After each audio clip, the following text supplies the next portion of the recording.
Hello everyone, good evening everybody. Coal India Limited management trainee, जैसा कि आप सभी को पता है, ये एक ऐसा पब्लिक सेक्टर है जो इस बार बहुत ज्यादा वैकेंसीज लेके आया है। सिर्फ मैनेजमेंट ट्रेनी की नहीं, इसके पहले ये 3 रिक्रूटमेंट करवा चुका है। एसईसीएल का पेपर करवाने वाला है अभी 2 जुलाई को। एमसीएल का पेपर अभी करवाने वाला है कुछ ही दिनों बाद। एनसीएल करवा चुका है और उसका इन्होंने मैनेजमेंट ट्रेनी भी निकाला है। लेकिन इनकी स्पीड इतनी ज्यादा तेज हो चुकी है, फॉर्म भरवाते हैं, 15-20 दिन बाद वापस से आप लोगों को एग्जाम का ऑफिशियल सिलेबस देते हैं, उसके कुछ महीने या कुछ दिनों बाद आपका एग्जाम भी कंडक्ट हो जाता है। और कोल इंडिया लिमिटेड मैनेजमेंट ट्रेनी आज आप लोगों को ऑफिशियल सिलेबस दे दिया है। वैसे इसका सिलेबस कुछ हद तक हमको पता भी था, हम लोगों ने लास्ट ईयर से कंपेयर किया था, और लेकिन कुछ आपको ऑफिशियली चीजें जानने की जरूरत होती है, तो ऑफिशियली इन्होंने सिलेबस दे दिया सभी ब्रांचेस का। यहां पर इन्होंने देखेंगे आप ऑफिशियली आज ही अपडेट हुआ है, और आज अपडेट होने के पीछे का रीजन भी है। इनकी एग्जाम फॉर्म की फिलअप डेट को इन्होंने एक्सटेंड करके 21 जून कर दिया था, जो कि कल थी। तो कल फॉर्म फिलअप हो गया, आज इन्होंने आपको ऑफिशियल सिलेबस भी दे दिया। पूरी चीजें एकदम टाइम टू टाइम चल रही हैं, ठीक है भाई। अब आप देखेंगे यहाँ पे system discipline, civil discipline, EC, electronics and telecommunication, electrical, geology, industrial engineering, mechanical, company secretary, और ये अब आप देखेंगे अगर मैं किसी भी डिसिप्लिन को देख लूं, चाहे सिविल देख लूं, इंजीनियरिंग मैथमेटिक्स एडेड है, ठीक है। इसके बाद में ईसी ब्रांच को देख लूं, इंजीनियरिंग मैथमेटिक्स को ईसी ब्रांच के अंदर उन्होंने ऐड ही नहीं किया। आप देखेंगे सिविल में इंजीनियरिंग मैथमेटिक्स ऐड कर दिया, ईसी ब्रांच में इंजीनियरिंग मैथमेटिक्स ऐड नहीं किया। आप इलेक्ट्रिकल ब्रांच में जाओगे, इंजीनियरिंग मैथमेटिक्स को ऐड कर दिया। आप मैकेनिकल में जाओगे, इंजीनियरिंग मैथमेटिक्स को ऐड करा। तो कहीं पर इंजीनियरिंग मैथमेटिक्स ऐड कर दिया सिलेबस में और कहीं पर इंजीनियरिंग मैथमेटिक्स नहीं है।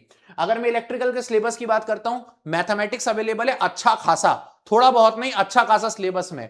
इसके बाद इलेक्ट्रिक सर्किट नेटवर्क अवेलेबल है, ईएमटी अवेलेबल है, सिग्नल सिस्टम भी पूरा अवेलेबल है। मेजरमेंट इंस्ट्रूमेंटेशन को 2 हिस्सों में बांटा है, एक बांटा है इलेक्ट्रिकल मेजरमेंट, एक बांटा इलेक्ट्रॉनिक मेजरमेंट, पूरा कंप्लीट मेजरमेंट है। मशीन्स पूरा है, पावर सिस्टम पूरा है, कंट्रोल सिस्टम पूरा है, एनालॉग डिजिटल पूरा है, माइक्रो प्रोसेसर भी है, पावर इलेक्ट्रॉनिक्स भी है। और ये सिलेबस इनका है पूरा का पूरा टेक्निकल का।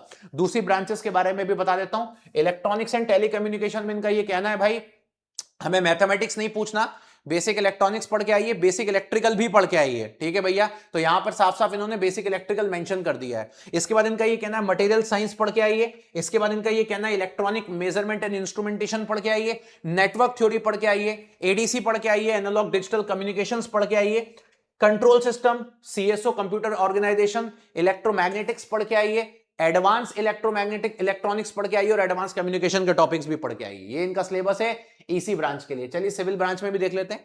मैथमेटिक्स पढ़िए, स्ट्रक्चरल इंजीनियरिंग पढ़िए, then geotechnical, water resources engineering, environmental engineering, transportation, geomatics, ये सारे सब्जेक्ट्स इन्होंने यहां दिया है। और वहीं मैं मैकेनिकल की बात कर लेता हूं, तो मैकेनिकल में मैथमेटिक्स के बाद अप्लाइड मैकेनिक्स है, जिसको आप इंजीनियरिंग मैकेनिक्स बोलते हो।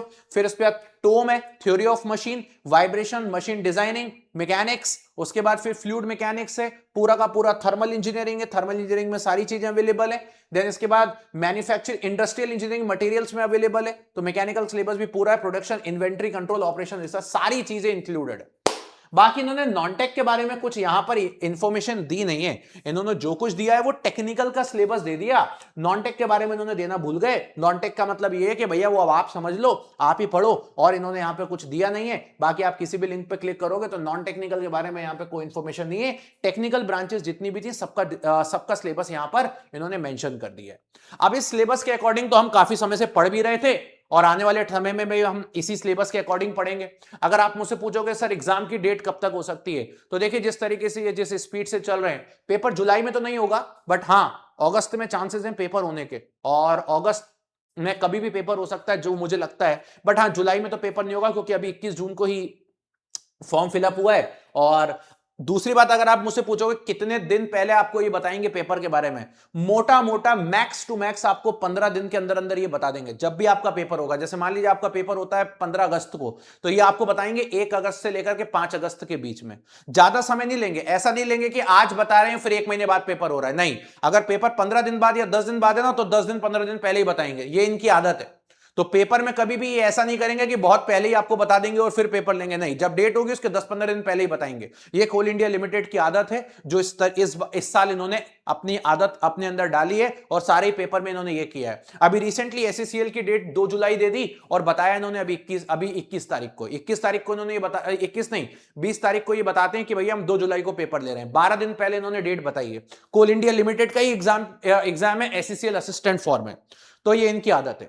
इसके अलावा जो बच्चे जेन्युइन तैयारी कर रहे हैं, चाहे वो सिविल ब्रांच के बच्चे हों, चाहे इलेक्ट्रिकल के हों, चाहे इलेक्ट्रॉनिक्स के हों, चाहे मैकेनिकल के हों, इस वीडियो के नीचे जब आप डिस्क्रिप्शन में आ जाओगे तो आप लोगों को कोल इंडिया लिमिटेड मैनेजमेंट ट्रेनी का हमारा पूरा डिटेल्ड कोर्स आप लोगों को अवेलेबल है। टेक नॉन टेक दोनों सारी चीजें इसमें इंक्लूडेड है। बेहतर तरीके से आप अपना ऑपरेशन और बेहतर तरीके से एग्जीक्यूशन कर सकते हो। सपोज मैं इलेक्ट्रिकल ब्रांच की बात करता हूं तो इलेक्ट्रिकल ब्रांच की आप लिंक पर क्लिक कर लीजिएगा। अगर आप मैकेनिकल के स्टूडेंट है तो मैकेनिकल, सिविल के हैं तो सिविल, और यहां पर इलेक्ट्रॉनिक्स के हैं तो इलेक्ट्रॉनिक्स का कोर्स पूरा कंप्लीट यहां पर अवेलेबल है। Current affair, general knowledge, general English, reasoning, aptitude, complete electrical, सारी चीजें अवेलेबल है लाइव प्लस रिकॉर्डेड फॉर्म में। साथ ही साथ में हर एग्जाम की साथ ही साथ में टेस्ट सीरीज अवेलेबल है। 54,000 से आसपास बच्चे ऑलरेडी टेस्ट सीरीज में लगे हुए हैं 583 टेस्ट के साथ। और सबसे इंपॉर्टेंट बात, 6 महीने के लिए इसका प्राइस 1999 है, बिकॉज कभी भी पेपर हो सकता है। और ये प्राइस भी आपकी कम हो जाएगी अगर आप टेक्स्ट बुक का यहां पर एक यूनिवर्सल कूपन कोड लगाते हो, और टेक्स्ट बुक का यूनिवर्सल कूपन कोड है मोहित के।